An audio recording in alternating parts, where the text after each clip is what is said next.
ভাই, আপনি কি কখনো বাংলাদেশে ইসলাম প্রতিষ্ঠার সম্ভাবনা নিয়ে চিন্তা করছেন? এদেশে কি আসলেই কোনোদিন রাষ্ট্রীয়ভাবে ইসলাম প্রতিষ্ঠা পসিবল? আমার মতে পসিবিলিটি যেমন আছে তেমনি ইম্পসিবিলিটিও আছে। চলেন আজকের ভিডিওতে 4টা পসিবিলিটি ও 4টা ইম্পসিবিলিটি আলোচনা করা যাক।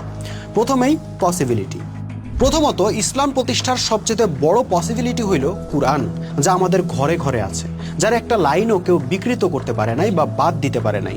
সুতরাং যে কোনো সময় আমরা চাইলেই ঐক্যবদ্ধভাবে আল্লাহর বিধানের দিকে প্রত্যাবর্তন করতে পারবো। দ্বিতীয়ত, এদেশের কোটি কোটি সাধারণ মানুষ বংশ পরম্পরায় মনে প্রাণে ইসলামকে ভালোবাসে। অধিকাংশ মানুষই চায় এদেশে কুরআনের বিধান প্রতিষ্ঠা হোক, এটাও একটা বড় পজিটিভ দিক। তৃতীয়ত, এই ভারতবর্ষ নিয়ে বেশ কিছু হাদিসের ভবিষ্যৎবাণী আছে, যেগুলোতে বোঝা যায় এখানে সত্য মিথ্যার একটা দ্বন্দ্ব হবে আর আল্লাহ সেখানে সত্যকে বিজয়ী করবেন। সুতরাং শেষ হাসি যে মোমেনরা হাসবে আর আল্লাহর বিধান প্রতিষ্ঠিত হবে, এটা বলার অপেক্ষা রাখে না। চতুর্থত, আপনারা নিশ্চয়ই খেয়াল করছেন বাংলাদেশে এখন তৌহিদের জোরালো আওয়াজ উঠছে, আর ইতিহাস বলে যেখান থেকে তৌহিদের খাঁটি ডাক আসে সেখানেই আল্লাহর রহমতে ইসলামের এক নতুন জাগরণ বা নতুন উত্থান ঘটে। তো মোটা দাগে এইগুলাই ইসলাম প্রতিষ্ঠার সম্ভাবনার দিক হিসেবে আমি দেখি। এসব চিন্তা করে আশাবাদীও হই, কিন্তু ভাই বিশ্বাস করেন, মুহূর্তেই সে আশা হতাশায় পর্যবসিত হয়ে যায় যখন প্রতিবন্ধকতার দিকগুলো আবার সামনে আসে। কি সেইগুলা? চলেন দেখা যাক। প্রথমত, ধর্মীয় দলগুলোর অনৈক্য।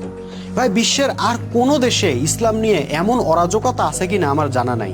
আমাদের দেশের ধর্মীয় দলগুলা নিজেরা টুকরা টুকরা ভাগে বিভক্ত হয়ে এক দল আরেক দলের পেছনে আদা জল খেয়ে লেগে আছে। যেমন গত নির্বাচনের আগে একদল আলেম বললেন যে জামায়াতে ইসলামীকে ভোট দিলে ঈমান থাকবে না, এবং তারা জামায়াতকে বয়কট করে অন্য দলকে ভোট দিলেন। ফল কি হইল? ইসলাম কিন্তু আসলো না। আবার ইদানিং শুরু হয়েছে হিজবুত তাওহীদকে ঠেকানোর এজেন্ডা, মানে ইসলামী দলগুলোর প্রধান এজেন্ডাই হয়ে দাঁড়াইছে অন্য ইসলামী দলগুলোকে ঠেকানো। তো এইভাবে যদি দিনরাত ওনারা নিজেরা কাদা ছুড়ে চালাইতে থাকে, তাহলে ইসলাম প্রতিষ্ঠা কি আদৌ সম্ভব হবে? দ্বিতীয়ত, আলেমদের স্বার্থপরতা ও দূরদর্শিতার অভাব।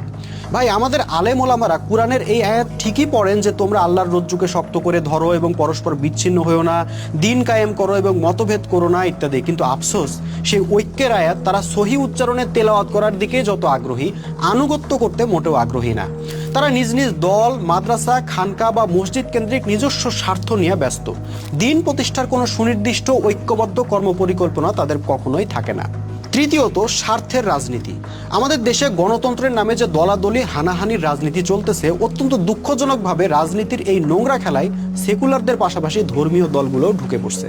ইসলাম প্রতিষ্ঠার কথা বললে যে এই নোংরা রাজনীতি করা যায় না, এগুলা করলে যে ইসলামের আদর্শ বইলে আর কিছু থাকে না, সেটা ওনাদেরকে কে বোঝাবে? যাই হোক, এই হানাহানির রাজনীতি বাংলাদেশের জনগণ যতদিন প্রত্যাখ্যান না করবে ততদিন ইসলাম প্রতিষ্ঠার কোনো সম্ভাবনাই আমি দেখি না। চতুর্থত, ইসলামের বিরুদ্ধে আন্তর্জাতিক সমঝোতা। ভাই, আমেরিকা, রাশিয়া, চীন, ভারত এরা উপরে উপরে যাই বলুক না কেন, ভেতরে ভেতরে তাদের একটা সমঝোতা হয়ে আছে যে কোনোভাবেই ইসলামের উত্থান কোথাও হইতে দেওয়া যাবে না, ইসলামকে কোথাও রাষ্ট্র ক্ষমতায় নিতে দেওয়া যাবে না। সেজন্য বাংলাদেশে যদি কখনো ইসলামের পক্ষে কোনো অনুকূল পরিবেশ তৈরি হয়েও যায়, অমনি আন্তর্জাতিক ও আঞ্চলিক পরাশক্তিগুলো এখানে সরাসরি হস্তক্ষেপ করবে, যা মোকাবেলা করার সক্ষমতা আমাদের আদৌ আছে কিনা সেটা ভাবার বিষয়। তো বন্ধুরা, এই হলো বাংলাদেশে ইসলাম প্রতিষ্ঠার সম্ভাবনার দিক এবং প্রতিবন্ধকতার দিক। এই ছিল আমার নিজস্ব পর্যবেক্ষণ। আমি যখন সম্ভাবনার দিকগুলা দেখি তখন মনে হয় আল্লাহর দিন কায়েম করা তো কঠিন নয়, বাংলাদেশে ইসলামের ভবিষ্যৎ উজ্জ্বল। আর যখন প্রতিবন্ধকতার দিকগুলা সামনে আসে তখন মনে হয় এই জাতির কপালে হয়তো সেই সোনালী দিন কখনোই আসবে না। যাই হোক, আপনাদের মতামত কি?